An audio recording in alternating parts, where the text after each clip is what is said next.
Hey guys, this is Celtic again, and this is the video of the Transformers Masterpiece, the third figures that I pretty much started collecting aside from the Play Arts Kai and NECA. These are the figures that I'm absolutely pretty much proud of owning, and this is pretty much a must for any Transformers fan in general, especially for the G1 enthusiasts like myself. Basically, these are the redesigned toys from Takara and Hasbro. The Generation 1 toys back in the late 80s to early 90s, and but with more upscale to 7 inches tall, more detailed, and very heavily articulated in every possible way. There are now at least maybe 17 or 18 masterpieces so far.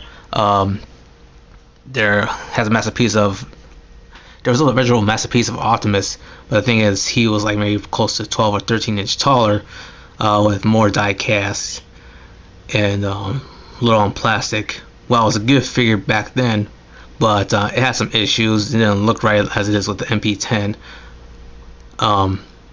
Also, there were some issues with him that pretty much wasn't made corrections up to now with this final version of Prime.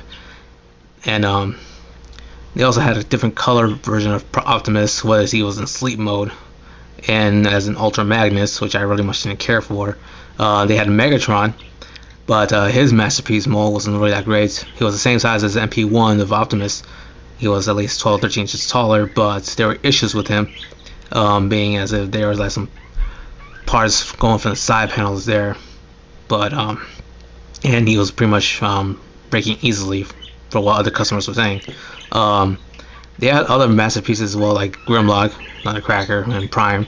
They also had a Rodimus Prime, Starscream, Skywarp, and, well, up till now, currently out there available is Red Alert, Sideswipe, and was going to be released later this month, Masterpiece Soundwave, which I'm really love to get him this year. Just gotta see how things turn out. There are two types of these masterpieces. You have the original Takara version and the Hasbro version, which is pretty much the US release of these figures. The difference of Takara was they're the figures they released first in Japan and stateside. Also, they tend to be, somewhat good masterpieces at first, but there'd be also the figures that would pretty much notable in terms of quality and issues of these figures. For example, we have Thundercracker here, which is MP12. He's currently available on Toys R Us, and in my opinion, probably the very least popular masterpieces.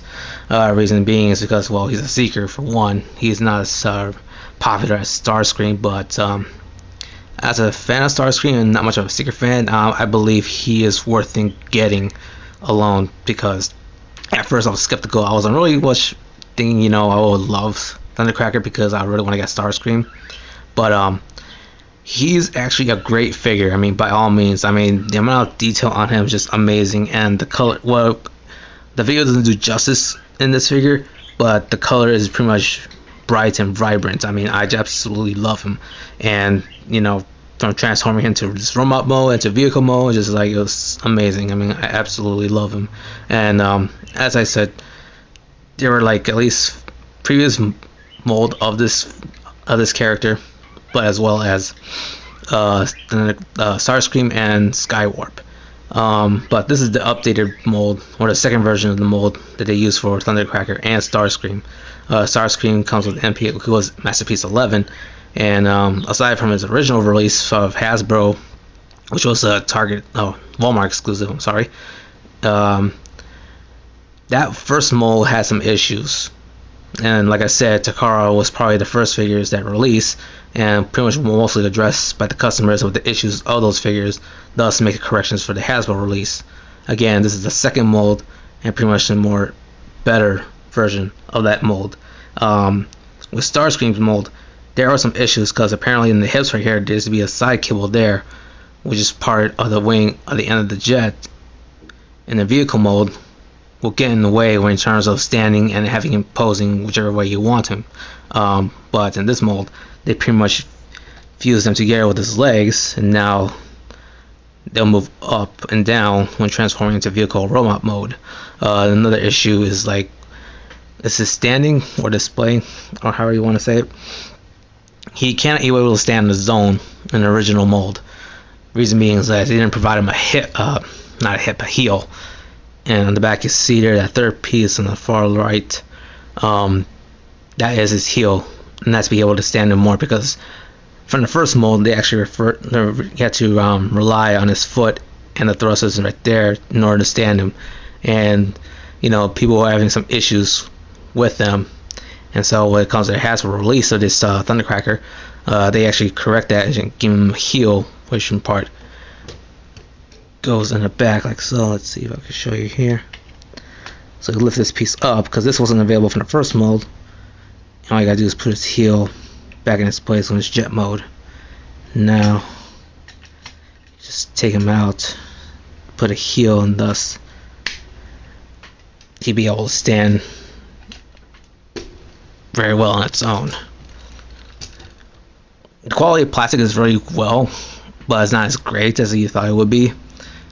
Also, these masterpieces, originally for Prime, Megatron, they used to have a good amount of metal with the plastic, but now it's going to be all plastic from here on out, because apparently Hasbro and Takara want these figures to be at this scale.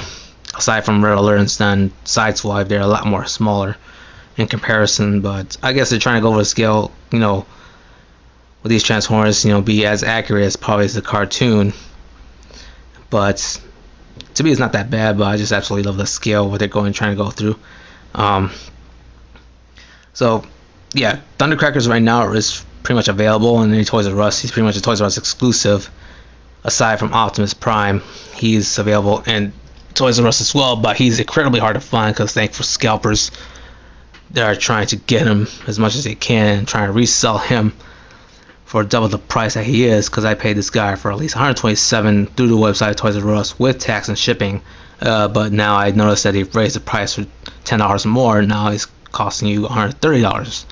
He's by far right now the Hasbro release of masterpieces, the most expensive one there is out there. So I suggest you guys to check Toys R Us or in their stores, both online and offline, to see he's available, because if you love Transformers in general, especially G1, this is a guy you really want to get, because this guy is just the perfect version of Prime.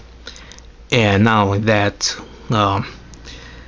this guy is really fun to play and fun to have in your stand or display or for collecting purposes. I mean, this guy is just absolutely amazing. And like I said, there are like two different versions of this character, this figure, with Takara version. Now, the Takara version of this MP10, there are some minor differences. Mostly his hands, legs, and his head are pretty much a different navy blue color. So he's a lot more darker than the Takara version. And on Takara version, unlike the Hasbro, has a different set of eyes.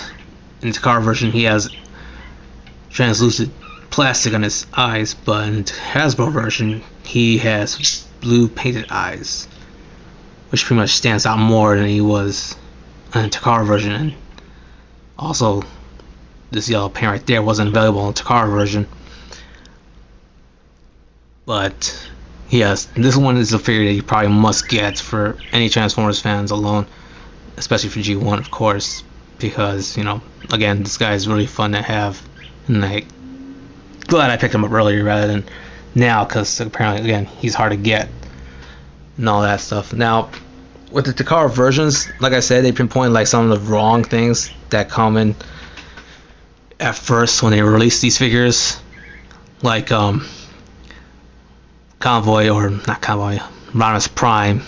They have some breaking issues upon his legs, and they usually tend to snap off when you transform him, and he's kind of breaking easily and doesn't snap to peg together in other areas of that figure. But the US kind of Hasbro pretty much made those changes and made them better. Thus probably it's probably worth getting if you wait on for the Hasbro release. But then again, the Hasbro releases kind of miss out on certain things that are lack from the Takara version. For example, with Grimlock, when it was released from Takara the first time, um,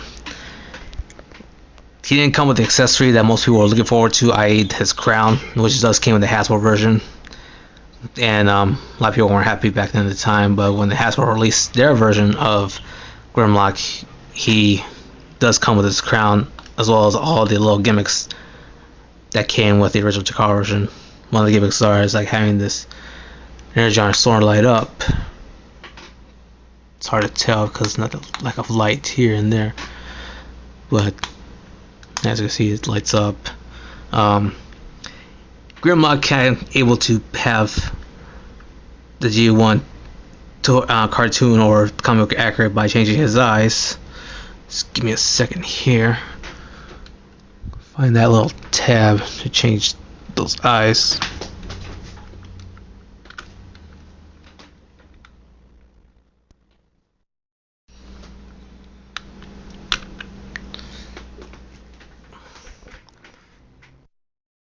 Alright, as you can see, I changed the red eyes from the comic book version.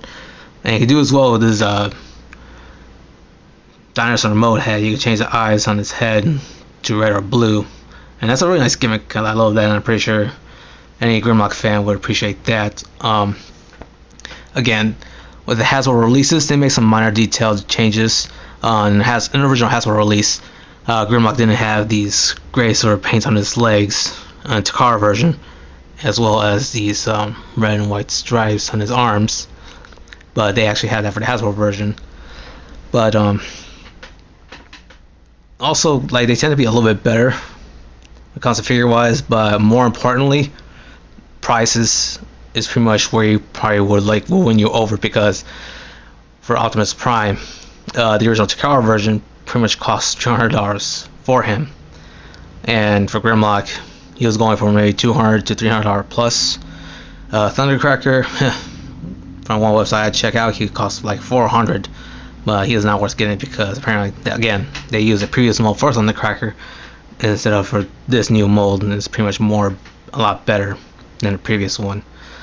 And yeah, like I said, Sideswipe and Red Alert and Soundwave are available right now. Well, Soundwave not yet. I don't know when it's going to be released, so I'm looking forward to that. Oh, also his cassettes, which is Frenzy, Rumble, Ravage, and Buzzsaw, will be included. Well, not included, but will release later this year in March.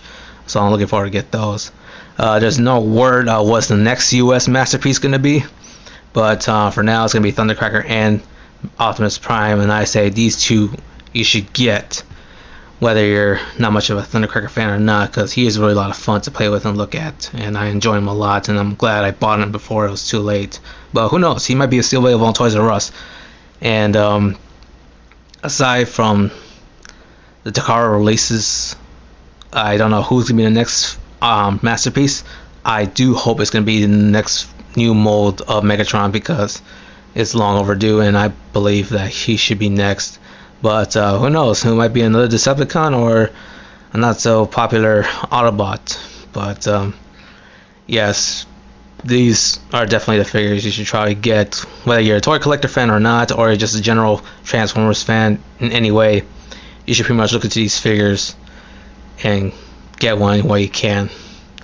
This is Celtic again. Thanks for watching. I'll see you guys next time.